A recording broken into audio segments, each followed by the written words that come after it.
Friends, welcome to the Shobha healthy foods అండి. మీకు ఈరోజు రవ్వ పాయసము ఎలా చేసుకోవాలి అనేది చూపిస్తాను. సూపర్గా టేస్టీగా ఉంటుంది.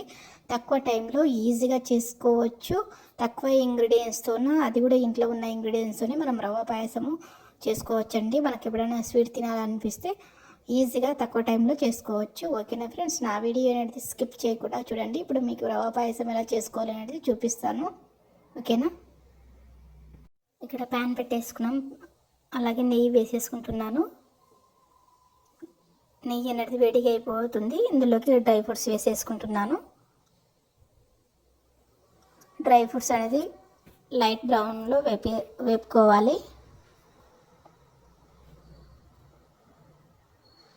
చూడండి, ఇలా వేపుకోవాలి. ఇప్పుడు ప్లేట్లోకి తీసేసుకుందాము. ఇందులో ఇప్పుడు రవ్వ వేసేసుకున్నాము. రవ్వ అనేది బాగా వేపుకోవాలి నెయ్యిలో.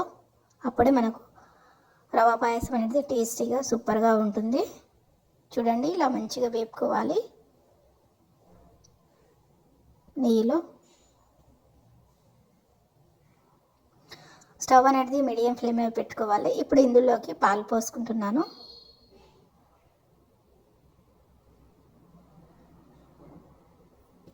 నేను ఇక్కడ 1/2 లీటర్ తీసుకున్నాను. ఇందులో చిరంజీవి వేసుకున్నాను.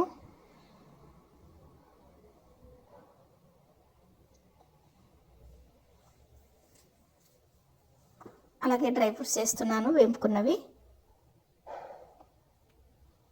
స్టవ్ మీడియం ఫ్లేమ్లో పెట్టుకొని బాగా వేడి చేసుకోవాలి. అలాగే ఇలాచీ వేసుకున్నాను ఫ్లేవర్ కూరకి.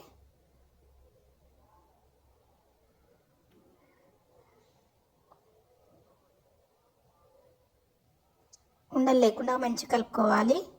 ఇందులోకి షుగర్ వేసుకుంటున్నాను.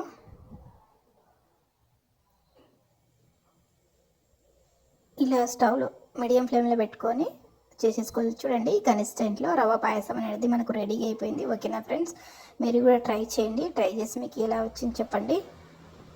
నా వీడియో చూసినందుకు థ్యాంక్ యూ అండి. ప్లీజ్ అండి సబ్స్క్రైబ్ చేయండి, సపోర్ట్ చేయండి, లైక్ చేయండి.